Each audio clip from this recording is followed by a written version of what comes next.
இன்றே சப்ஸ்கிரைப் செய்து உங்கள் ஃபேவரட் ஷோகளை காணுங்கள். மச்சான் நல்லா பாத்தீங்களா? கதிர் தானா அது? ஆமா மாமா, பாருக்கு வெளியில விழுந்து கிடந்தவன அங்கிருந்த ஆளுங்கெல்லாம் சேர்ந்து தூக்கிட்டு இருந்தாங்க. அத வச்சு எப்படி சித்தப்பா அவன் தான் குடிச்சிருந்தான்னு சொல்ல முடியும்? அப்போ அந்த மாதிரி இடத்துக்கு அவன் எதுக்கு போகணும்?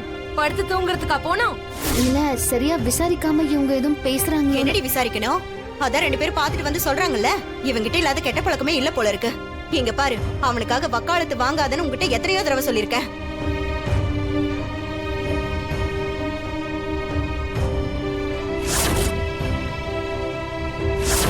பெரியம்மா, என்ன மாயா இது? கதிர அந்த மாதிரி பையன் இல்லையே. இல்ல பெரியம்மா, அது சீனு குடிச்சது தெரிஞ்சா பெரியம்மாவும் ரொம்ப வருத்தப்படுவாங்களே. ஐயோ, கடவுள் ஏன் தான் இப்படி சோதிக்கிறாருன்னு தெரியல. என் பொண்ணோட வாழ்க்கையில மட்டும் ஏன் இப்படி எல்லாம் நடக்கணும்? உக்காரு. சீனு, நீ சொன்ன வார்த்தையை காப்பாத்திட்டியப்பா. இந்தாப்பா உன் டாக்குமெண்ட், வாங்கிட்டு போ. சேட்டு, அந்த பணத்தை திருப்பி கொடுத்துடுங்க. என்னது?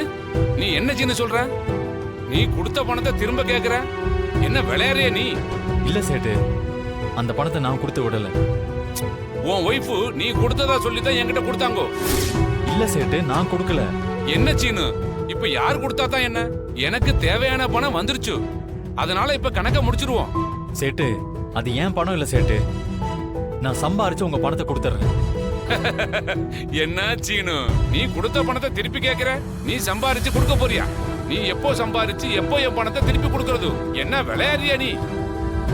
நீ டைம் கேட்ட கொடுத்தேன், இதுக்கு மேல என்னால டைம் கொடுக்க முடியாது. ஏன் பணம் எனக்கு வந்துருச்சு, அதை திருப்பி கொடுக்க முடியாது. சேட்டு, எனக்காக யாரும் பணம் கொடுக்க வேண்டாம். என்னால உடைச்சு என் சொந்த காசை கொடுக்க முடியும்.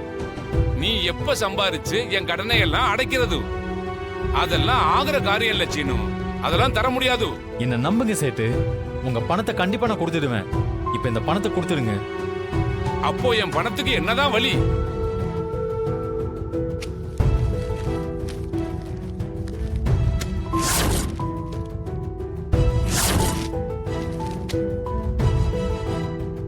இந்த செக் லீஃப்ல 20ஆம் தேதி டேட் போட்டிருக்கேன். 50 லட்சம் ஃபில் பண்ணிருக்கேன். இந்த டேட்ல நீங்க பேங்க்ல போடுங்க, உங்க பணம் உங்களுக்கு வந்துடும். இத வாங்கிக்கோங்க.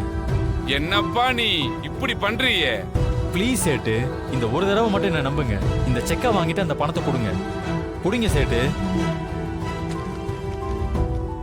எங்க நான் எதுவும் பண்ணலங்க, சொல்றத கேளுங்க. ஏதாவது பேசினா பொண்ணு போடுவோம். ஏப்பா இருங்க, அட இருங்கப்பா. என்னப்பாச்சு?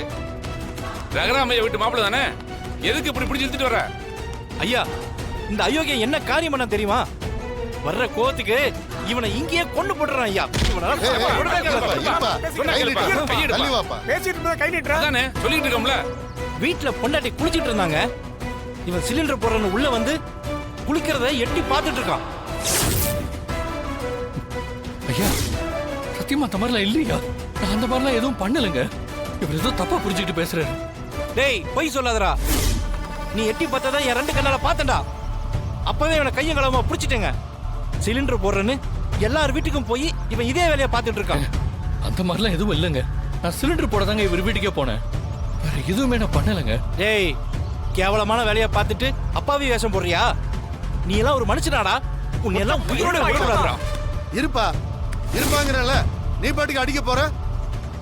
முதல்ல என்ன ஏதுன்னு விசாரிக்க வேண்டாமா? இவர் யார் தெரியும்ல? ரகுராம் ஐயாவோட மாப்பிள்ள. அந்த மாதிரி பண்ற ஆள் கிடையாது.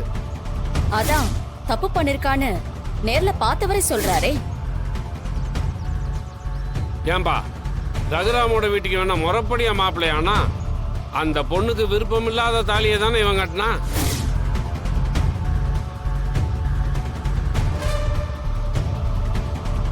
வணக்கம்மா. நீங்களே ஒரு நியாயத்தை கேளுங்க. இந்த பொறுக்கி என் வீட்டுக்குள்ள வந்து என் பொண்டாட்டி குளிக்கிறத பார்த்துருக்கான். இவனை அடிச்சு நான் தான் எடுத்துட்டு வந்தேன். இங்க என்னடானா ரகுராம் ஐயாவோட மருமகன்னு சொல்லி இவன் தப்பிக்க பாக்குறான். என்னங்க இது? நியாயங்கிறது பொதுவானதான். ரகுராம் வீட்டு ஆளுங்களுக்கு மட்டும் ஏன் இப்படி சலுகை காட்டுறீங்க? மத்தவங்களுக்கு ஏன் ஓரவஞ்சனை பாக்குறீங்க? இப்படி ஒரு கீழ்த்தரமான வேலையை இவன் பார்த்துருக்கான். இவனையெல்லாம் கட்டி வச்சு தோலை உரிக்க வேணாம். இங்க பாருங்க, நான் எந்த தப்பும் பண்ணல. இவர் என் மேல வீணா பழி போடுறார். ஏய், தப்பு பண்ணவன் எவனாவது நான் தப்பு பண்ணேன்னு ஒத்துருக்கானா? இது ஆவற கதை இல்லைங்க. இவனுக்கு தண்டனை கொடுத்தே ஆகணும். பஞ்சாயத்தை கூட்டுங்க, ரகுராமையாவை வர சொல்லுங்க. அவரே ஒரு நியாயம் சொல்லட்டும்.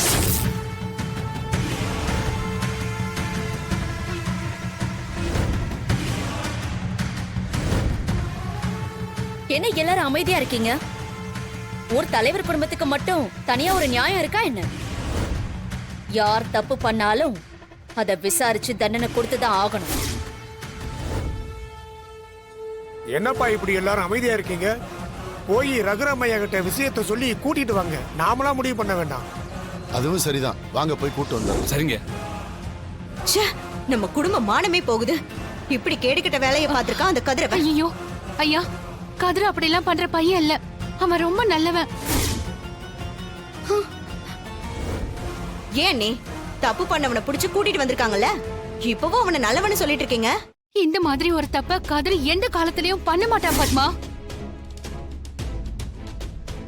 ஆமா ஆமா, இது வரைக்கும் அவன் இந்த வீட்ல எந்த தப்புமே பண்ணதில்ல பாருங்க.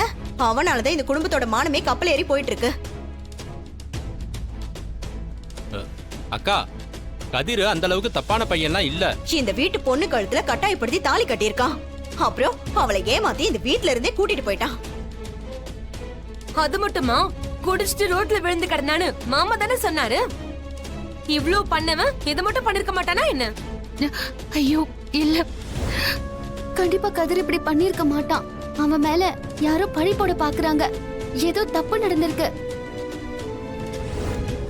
ஏங்க, நம்ம கதிர கண்டிப்பா அந்த மாதிரி விஷயத்த பண்ணிருக்க மாட்டோம். அவன் நாம வளர்த்த பையங்க.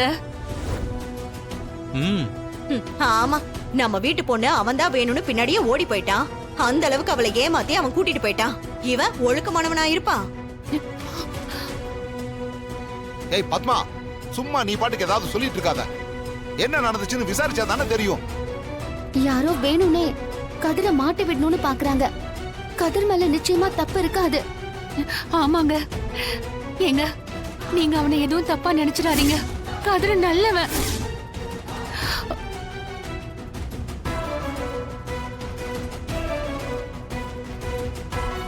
ஊருக்கு நடுவுல என்ன இன்னும் எத்தனை தடவை தலைக்குனிய வைக்க போறான்னு தெரியல.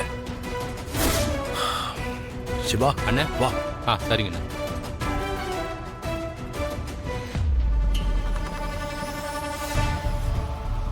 தங்கச்சி, நீ ஒண்ணும் கவலைப்படாதம்மா, எதுவும் தப்பா இருக்காது. நானும் போய் என்னன்னு பாத்துட்டு சரிங்கண்ணா. வந்துடுறேன். இந்த கதிரால இன்னும் எவ்வளவுதான் நம்ம அசிங்கப்பட போறோம் தெரியல. வா பார்வதி.